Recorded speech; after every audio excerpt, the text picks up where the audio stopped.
Quer saber como fazer uma transição de formas suave no After Effects? Então prepare seus headphones que eu já vou te ensinar. Olá, seja muito bem-vindo, muito bem-vinda à Pan-Americana, a escola mais criativa do Brasil. Eu sou Rodrigo Castanho, professor e coordenador, e nessa aula eu vou te ensinar como usar as formas e fazer uma transição suave no After Effects. O que a gente quer fazer é transformar um objeto em outro objeto durante uma animação. Esse efeito é chamado de Morph, então na parte mais rápida do movimento, a gente vai substituir uma imagem por outra. Vamos fazer aqui com Shape Layers, mas é possível também fazer com imagens em bitmap. Para começar, eu vou criar uma nova composição, formato Full HD 1920 por 1080, pixel quadrado, 30 quadros por segundo e 5 segundos de duração é mais do que o suficiente. Agora a gente vai desenhar as duas formas. O primeiro desenho será um triângulo e durante a animação ele vai se transformar em um quadrado. Vamos lá. Eu posso fazer isso usando a ferramenta Pen ou usando as formas básicas. Eu vou fazer com a ferramenta Pen porque eu tenho mais liberdade de manipular os pontos depois.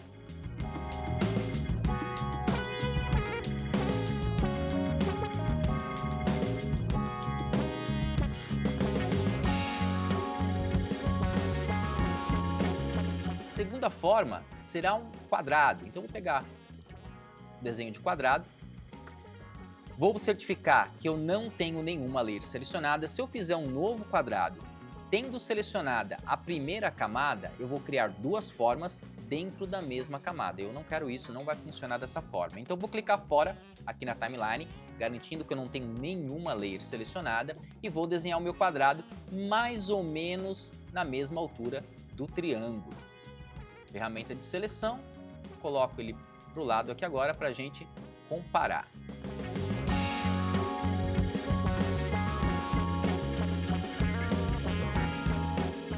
Próximo passo é posicionar o Anchor Point, ou o eixo de rotação dessas camadas. Então, para isso, eu vou selecionar a ferramenta Pen Behind, clicar e eu já consigo enxergar aqui o meu Anchor Point. Eu vou arrastar ele segurando a tecla Command no Mac, Ctrl no Windows, para posicionar, fixar ele ali na base da minha forma. Mesma coisa com o quadrado.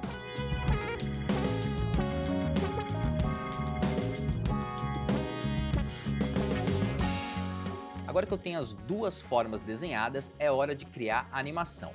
Primeiro, a gente vai animar o triângulo, depois que a animação do triângulo estiver pronta, a gente vai fazer o quadrado seguir essa animação. Eu vou clicar aqui no ícone de olho para retirar a visualização desse objeto. Eu vou andar aqui mais ou menos um segundo para começar a animação. Vou habilitar o parâmetro de posição. Eu posso abrir aqui e as duas pastas de recursos de animação para uma layer do tipo vetor são Contents, são as propriedades do próprio desenho do vetor, e transformação, onde eu tenho Anchor Point, posição, escala, rotação e opacidade. Eu vou escolher aqui posição, vou clicar no ícone de cronômetro para criar o primeiro keyframe. A partir desse ponto, qualquer alteração que eu faça ao longo da timeline, já vou registrar um novo keyframe e tenho a minha animação. Vou andar aqui mais ou menos um segundo na timeline, vou pegar aqui com a ferramenta de seleção e vou arrastar o meu triângulo para o outro lado da tela. Lá nos princípios da animação, existem alguns fundamentos que podem tornar o seu movimento mais interessante. Um desses princípios diz que a gente deve antecipar um movimento antes de começar, como se a gente fosse carregar uma energia para poder disparar no movimento. Então, para fazer isso, eu vou andar um pouquinho para trás aqui na timeline, vou selecionar o keyframe de início da animação que eu já tinha criado.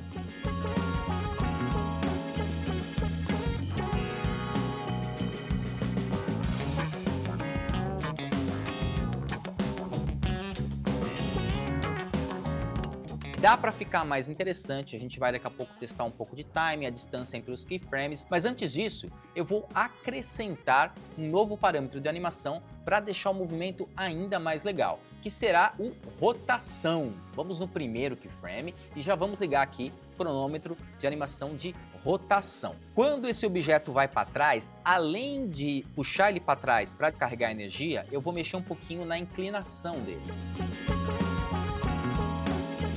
Quando chegar aqui, eu tenho que descarregar energia no lado oposto. Então, se eu puxei 18 graus para trás, eu vou colocar 18 graus para frente.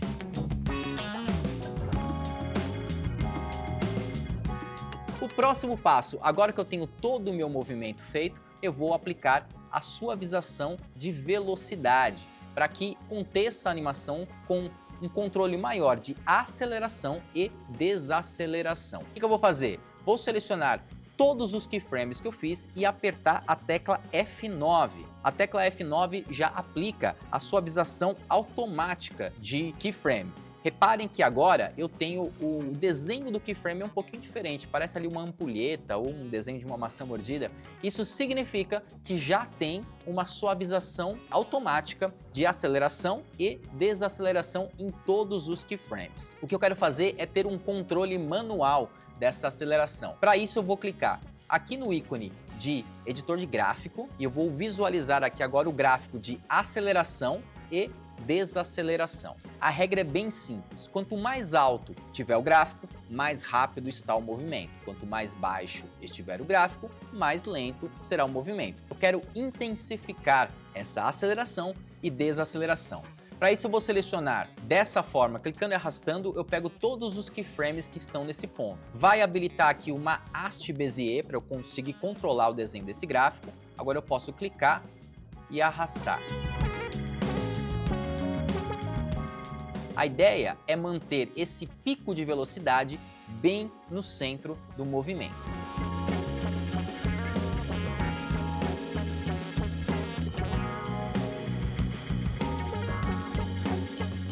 Agora eu tenho 3 picos de aceleração e eu tenho 1, 2, 3, 4 pontos de desaceleração. Essa curva que a gente fez aqui bem próxima do chão nos dá um indício de que são momentos da animação em que a gente vai ter quase que pausado o movimento. Vamos ver como ficou aqui a animação. Volto aqui para minha timeline, barra de espaço no teclado e eu tenho uma animação muito mais interessante agora que eu controlei aceleração e desaceleração. Para ficar muito mais interessante essa animação, eu vou fazer pequenas deformações no vetor, no desenho do triângulo, para intensificar, para exagerar esse carregamento e o descarregamento da energia. O que eu vou fazer? Nesse momento aqui da antecipação, além de puxar para trás e rotacionar o objeto, eu também vou distorcer essa forma. Vou aqui na pasta Content, dentro da layer do triângulo, e vou aqui, ó, vou abrir a pasta Shape, já estava aberta aqui, a pasta Path, e tem aqui, ó, um cronômetro de animação no desenho do vetor, né? Então vou clicar aqui já, ele vai criar um keyframe, vou andar até o segundo grupo de keyframes. Dentro do grupo de ferramenta de desenho, tem a ferramenta de converter linhas em curvas. Então eu vou pegar essa ferramenta, vou clicar e arrastar assim. A princípio, quando eu clico e arrasto, eu estou fazendo 2 curvas nas linhas opostas ao ponto que eu cliquei. Depois, clicando na haste, eu consigo ter um controle melhor de como eu quero desenhar essa curva.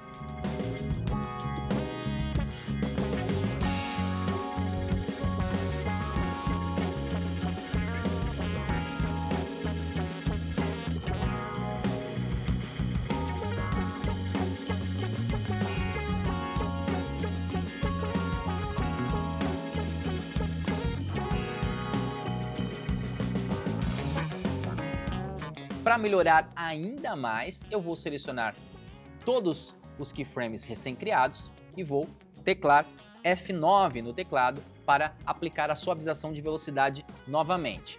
Vou abrir o gráfico novamente e a gente vai, com a ferramenta de seleção, novamente criar os picos de velocidade no meio do movimento.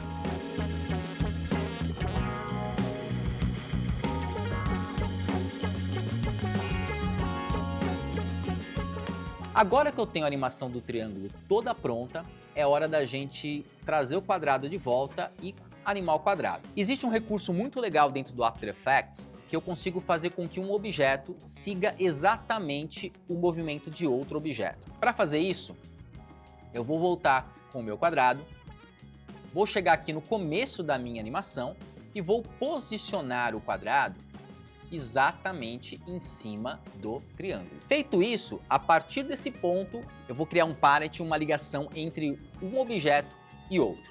Para fazer isso, eu vou aqui na layer do quadrado, vou andar um pouco para a direita aqui, vou encontrar a coluna de parent e link.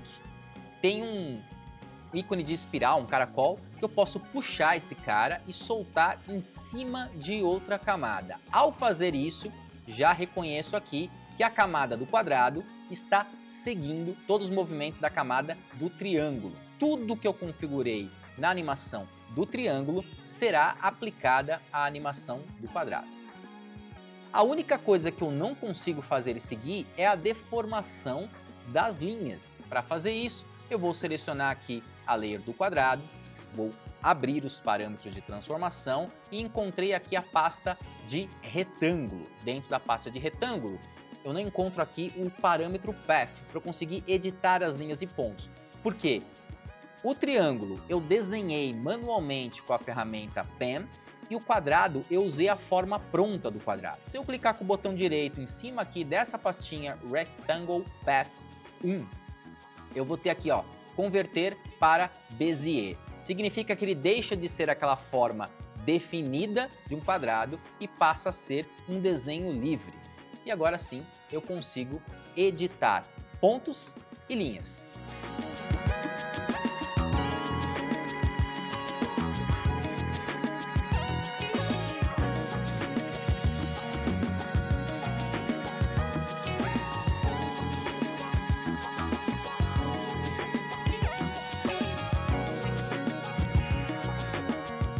Então agora eu tenho tanto o triângulo quanto o quadrado seguindo o movimento, a velocidade e as suas devidas deformações. Para finalizar, seleciona todos os keyframes, tecla F9 do teclado, habilita suavização automática de aceleração e desaceleração nos 4 keyframes.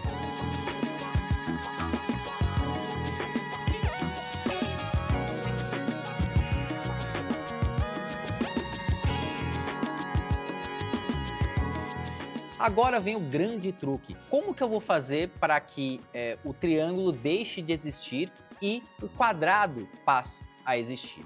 É bem simples. Posso fechar todos os parâmetros e keyframes e agora eu vou encontrar o centro do movimento. Mais ou menos aqui que ele está no centro da tela, né?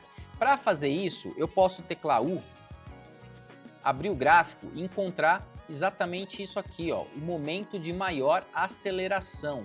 A primeira metade do movimento eu quero que apareça simplesmente o triângulo. Da metade para o final, eu quero que o triângulo deixe de existir e passe a existir somente o quadrado. Para fazer isso, eu vou pegar aqui a camada do quadrado, vou lá na extremidade, no comecinho da layer, quando eu encosto no início dessa layer, reparem que o mouse muda o ícone para 2 setas, direita e esquerda. Clico e arrasto, agora eu estou definindo que no começo da animação, nesse trecho aqui, ó, não tem nada sendo mostrado para o quadrado. E aqui eu vou fazer a mesma coisa do lado oposto, vou puxar o triângulo para cá. Agora eu tenho aqui uma troca, ó, triângulo, quadrado. O grande truque aqui é que eu escolhi trocar uma imagem por outra no momento mais rápido da animação. Então os nossos olhos não conseguem perceber o momento exato que uma forma deixou de existir e a outra passou a existir. Para finalizar, a gente pode colocar aqui um último recurso, um último efeito que vai deixar ainda mais interessante, o Motion Blur. Primeiro eu tenho que habilitar na timeline para que ela reconheça o Motion Blur. Depois eu preciso encontrar aqui, ó, a coluna que vai me trazer a possibilidade de habilitar o Motion Blur para cada layer. Então eu vou clicar com o botão direito aqui no topo das camadas, vou aqui em colunas e vou habilitar aqui, ó, switches, que é exatamente onde eu posso ligar e desligar esse recurso em cada camada. Feito isso, uma nova coluna se abre aqui e o mesmo ícone que tem aqui em cima de Motion Blur eu encontro aqui, ó, disponível para cada uma das camadas. Habilita nas duas e agora, ó, durante um movimento mais rápido, cria esse vulto, né, de movimento que vai ajudar a disfarçar a transição, a troca de um objeto para o outro e vai deixar um pouco mais real, como a gente está acostumado a ver coisas se movimentando no mundo real. E se você gostou dessa dica, confira outros tutoriais e vídeos aqui no canal da Pan-Americana no YouTube. Tem muita coisa legal, eu tenho certeza que você vai gostar. E não deixe de conferir a formação de Motion Design aqui da Pan-Americana. Vai ser um prazer ter você aqui como nosso aluno. Confira aqui, link na descrição. Eu espero que você tenha gostado desse vídeo, que tenha aprendido bastante e a gente se vê aqui novamente na próxima. Até lá!